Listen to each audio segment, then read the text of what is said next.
Halo halo bosku, para ke Devs Limo lovers, gimana kabarnya? Selamat datang kembali ya di channel gua ke Devs Limo, dan kembali lagi dengan gua Simon bosku ya, marketing resmi dari Pool Bluebird Induk Jakarta Utara ya. Jadi gua langsung dari PT Bluebird Tbk, marketing resmi. Oke bosku, jadi kali ini gua mau membahas bukan review mobil upgrade maupun review mobil masih dalam kondisi masih standar atau basic ya, tetapi gua kali ini mau review karena banyak yang tanya ke gua ya, Mas Simon, cara mengecek dipstick oli yang bagus itu gimana sih gitu. Terus pergantian oli yang bagus itu setelah berapa ribu kilometer, dan pakai olinya apa yang bagus gitu. Oke bosku, jadi kali ini gue mau review cara mengecek dipstick oli yang bagus agar kondisi mesin bosku nanti kedepannya juga semakin aman dipakai dan juga tidak ada kendala di mesin seperti itu bosku. Oke, jadi kali ini gue mau melakukan pengecekan di unitnya Toyota Vios Limo Gen 3 tahun 2015 ini ya. Sebenarnya untuk Vios Gen 3 sih semua sama, jadi tutorialnya gua kasih sekarang bosku ya. Oke, kita buka dulu kap mesinnya bosku ya. Oke, jadi ini kap mesinnya sudah gua buka. Tata cara pertama ya, sebelum kalian melakukan pengecekan dipstick oli ya, jadi berapa sisa oli kalian bisa mengetahui itu. Yang pertama, usahakan posisi mobil dalam keadaan rata bosku ya. Jadi di jalanannya rata, tidak miring ke kanan, tidak miring ke kiri, atau tidak nungging ke depan atau menjengkang ke belakang gitu ya, tapi mobilnya dalam kondisi rata, lurus seperti itu ya. Lalu kedua, siapkan tisu atau kain ya. Gue pakai kain ini, gue pakai kain.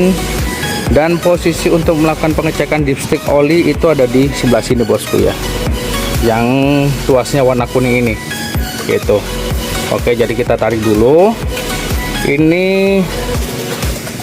Sebelum gua tarik, sebelum gua tarik dipsticknya, untuk pengecekan oli di dipstick ini ya, mobil harus dalam keadaan mati mesinnya ya, mesin dalam keadaan mati, dan juga sudah dalam kondisi mesinnya dingin seperti itu bosku ya. Jadi setelah kalian menyalakan mobilnya, sudah pakai mobilnya, usahakan diamkan terlebih dahulu selama 10-30 menit seperti itu. Kenapa? Biar olinya itu benar-benar turun ke bawah dan sudah mengendap. Jadi itu kondisi real olinya yang pada saat itu ada di dalam mesinnya bosku, seperti itu ya. Jadi jangan dalam keadaan kondisi mesin menyala ataupun masih panas ataupun masih baru dipakai, seperti itu bosku ya. Oke, sekarang kita cabut di tuas sticknya ini ya, yang warna kuning kita cabut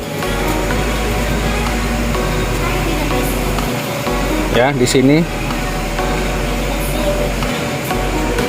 Oke, jadi ini dipsticknya ya kan, dipsticknya gua tidurin begini. Oke, jadi ini masih oli yang lama ya, yang masih tertanam di situ. Jadi gua lap dulu ya, lap dulu pakai lap seperti ini sampai benar-benar bersih bosku ya, benar-benar bersih sampai bersih seperti ini ya. Jadi nggak ada bekas oli sama sekali. Oke, nah di sini ada bagian ini ya, bentar ya, ada bagian lower dan juga ada bagian upper bosku ya. Ini lowernya dan ini uppernya seperti itu. Nah, nanti pada saat kalian bosku semua melakukan pengecekan oli, itu oli jangan sampai ada di bawah lower ini bosku ya, dan sampai di bawah lower ini. Kenapa? Karena ini kan mesin kan pada saat bergerak itu kan banyak yang komponen-komponen mesin yang bergerak itu. Nah, kalau nggak ada pelumasan oli, itu komponen-komponen mesinnya akan terjadi gesekan yang tidak bisa diminimalisir lagi gitu bosku. Jadi akan terjadi baret-baret sehingga nanti mesin berasap seperti itu ya. Jadi usahakan jangan sampai di bawah poin lower ini ya, yang pentolan lower ini jangan sampai di bawah ini. Dan ini yang di bagian uppernya bosku ya, yang di bagian uppernya. Jadi untuk pengisian oli jangan dibawa yang di bagian lower ataupun juga sampai di bagian uppernya sini bosku ya. Kenapa? Kalau sampai bagian ke uppernya sini dan melebihi, itu nanti apa ya, dibilangnya kapasitas olinya itu terlalu berlebihan bosku gitu ya. Jadinya nanti pergerakan mesinnya jadi semakin berat ya, mesin jadi semakin berat. Efeknya ke depannya nanti packing yang ada di mesin ini akan terjadi kebocoran, nanti malah jadinya lebih repot lagi gitu. Jadi idealnya untuk kapasitas oli itu ada di tengah-tengah seperti ini, ataupun hampir mendekati ke bagian upper di sini bosku ya. Oke, ini tadi sudah gue cabut dan sudah gue bersihkan. Sekarang kita pasang lagi bosku ya. Sekarang gue pasang lagi. Kita lihat ini pengecekan olinya. Ini unit ekstraksi bluebird bosku ya. Oke, kita tancapin lagi di lubang yang sini ya. Yang sini kita masukkan. Kita angkat lagi. Kita tunggu ya. Kita tunggu sebentar lalu kita angkat lagi ya. Nih, angkat lagi. Kita lihat olinya seberapa banyak ya. Nah, ini olinya. Oke, kelihatan nggak ya, agak silau di sini kali ya. Nah, di bagian olinya ini tidak sampai ke bagian upper bosku ya, jadi masih di dalam batas normal. Bagusnya seperti ini ya.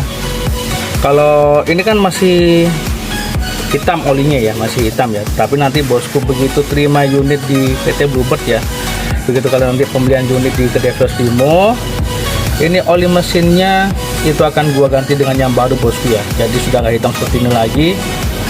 Jadi sudah gua ganti yang baru. Dan pada saat pergantian oli mesin itu harus, dari ini gua masukin dulu ya, masukin dulu.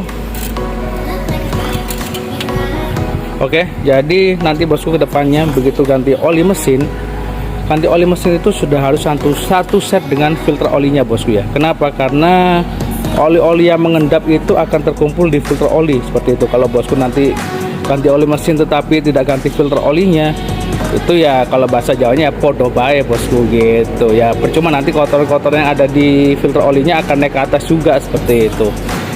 Nah, akan mempengaruhi ke kondisi mesin seperti itu bosku ya. Oke, dan juga berapa lama sih Mas Simon untuk pergantian olinya ya?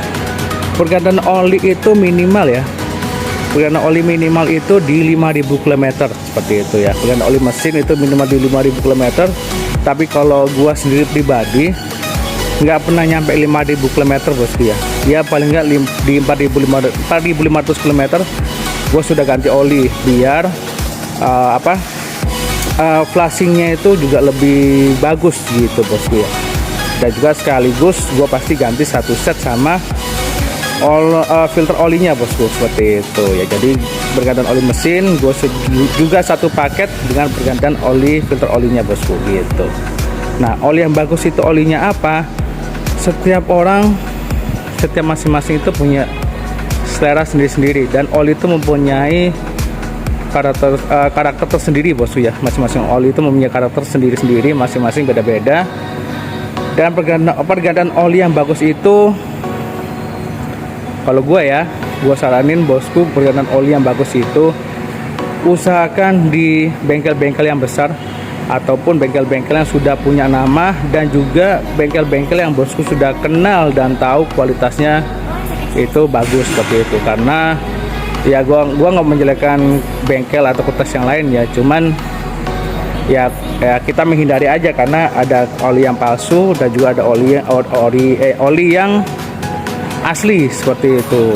Nah, kita sebagai orang awam kan kita tidak tahu nih olinya asli atau palsu. Jadi saran gua bosku ganti oli itu di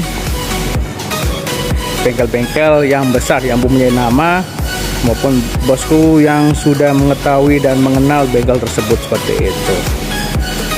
Oke bosku, sekian dulu video dari gua. Nanti akan gua usahakan upload lagi ya untuk review ya, tips dan trik untuk perawatan mobil Toyota Vios Limo Gen 3 ini, biar bosku kedepannya juga pakai mobilnya juga selalu aman dan nyaman seperti itu bosku.